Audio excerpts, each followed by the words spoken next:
Assalamualaikum warahmatullahi wabarakatuh. Saya Aziza Aisyah dari kelas 5C Keuangan dan Perbankan. Di sini saya akan menjelaskan secara ringkas mengenai hukum surat berharga.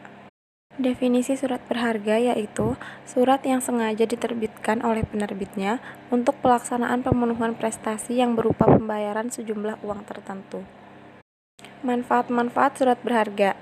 Yang pertama ada secara yuridis, yaitu dilihat dari sisi yuridisnya, surat berharga bermanfaat sebagai alat pembayaran, alat pemindahan hak tagih karena sudah diperjualbelikan, dan juga sebagai surat legitimasi atau surat bukti tagih yang sah. Sedangkan yang kedua ada secara fungsinya, yaitu surat berharga memiliki fungsi sebagai surat yang memiliki sifat hukum kebendaan, surat tanda keanggotaan dari suatu persekutuan, dan juga surat tagihan utang. Ciri-ciri surat berharga yaitu pada umumnya surat berharga memiliki kesamaan, ciri-ciri, serta persyaratan tertentu.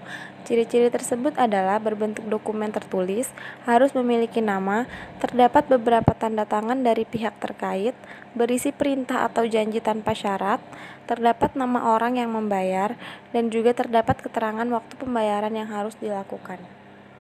Unsur-unsur surat berharga. Yang pertama, surat bukti tuntutan uang, yaitu seperti yang sudah diketahui, surat adalah akta. Sedangkan akta adalah suatu surat yang sudah ditandatangani serta sengaja diterbitkan agar bisa digunakan sebagai suatu alat bukti. Untuk itu, akta adalah tanda bukti dari adanya ikatan utang dari penandatanganan.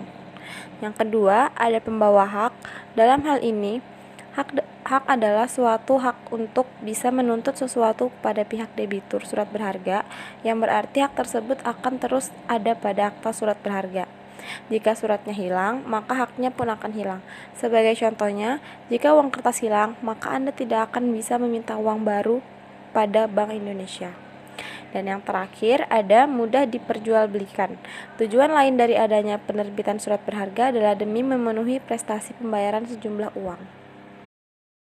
Lalu, untuk menerbitkan suatu surat berharga, kita memiliki dua cara, yaitu yang pertama, kita bisa langsung menerbitkannya secara langsung kepada pihak investor jangka panjang seperti pada lembaga keuangan. Pada umumnya, proses penerbitan langsung ini akan dilakukan oleh lembaga keuangan yang mempunyai kebutuhan tetap atas pinjaman dana yang nilainya cukup besar dan memilih menerbitkannya langsung, agar lebih ekonomis dibandingkan dengan memanfaatkan suatu peluang investasi. Sedangkan yang kedua, menerbitkan secara tidak langsung dengan menjualnya kepada pialang dan pialang akan menjualnya ke pasar uang. Bursa perdagangan surat berharga yang komersial ini akan mengikut sertakan berbagai perusahaan pialang besar dan anak perusahaan bank yang mana diantara banyak adalah pialang pada pasar keuangan Amerika Serikat. Berdasarkan KUHD, terdapat dua jenis surat legitimasi, yaitu legitimasi formil dan material.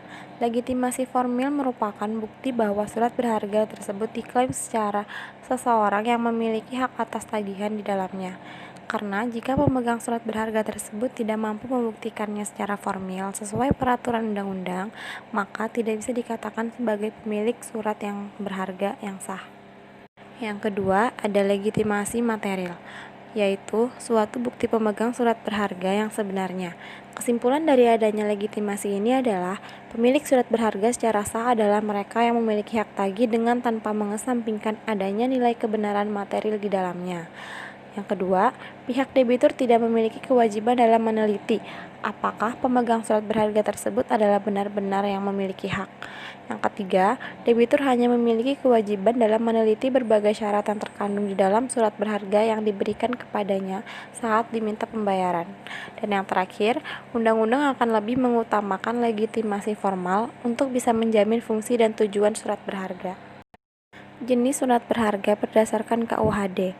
Yang pertama ada wesel, yaitu surat berharga yang di dalamnya terdapat kata wesel dan memiliki kandungan perintah untuk melakukan pembayaran sesuai syarat yang sudah ditetapkan dalam KUHD. Yang kedua ada cek, yaitu suatu surat yang di dalamnya terdapat kata cek dan dikeluarkan pada tanggal dan tempat tertentu sehingga memiliki perintah tanpa syarat dari pihak nasabah kepada bank untuk membayar sejumlah uang yang sudah tertulis di dalamnya atau kepada pihak pembawa cek tersebut. Yang ketiga ada surat sanggup atau promes, yaitu surat kontrak yang di dalamnya terdapat janji yang detail dari suatu pihak atau pembayar guna membayarkan sejumlah uangnya kepada pihak lain. Selanjutnya, jenis surat berharga di luar KUHD.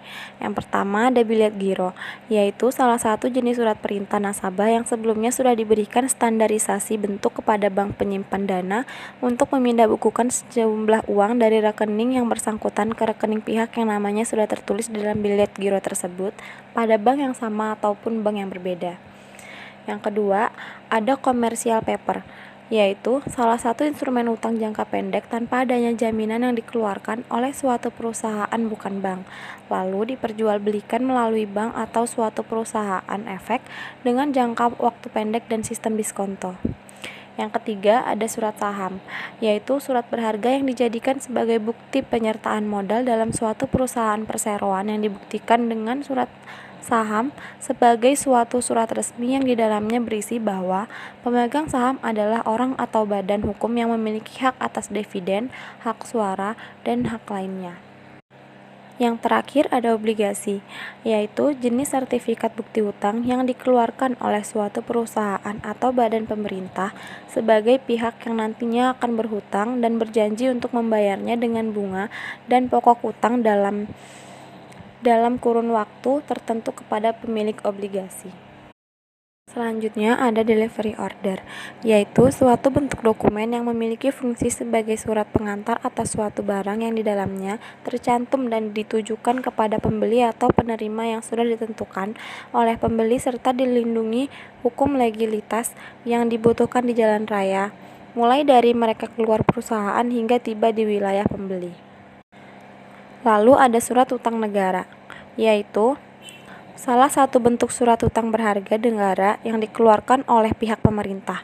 Surat utang negara ini merupakan suatu surat pengakuan utang dalam mata uang rupiah ataupun valuta asing yang dijamin dengan suatu pembayaran bunga dan pokoknya oleh pemerintah negara sesuai dengan masa berlakunya surat tersebut.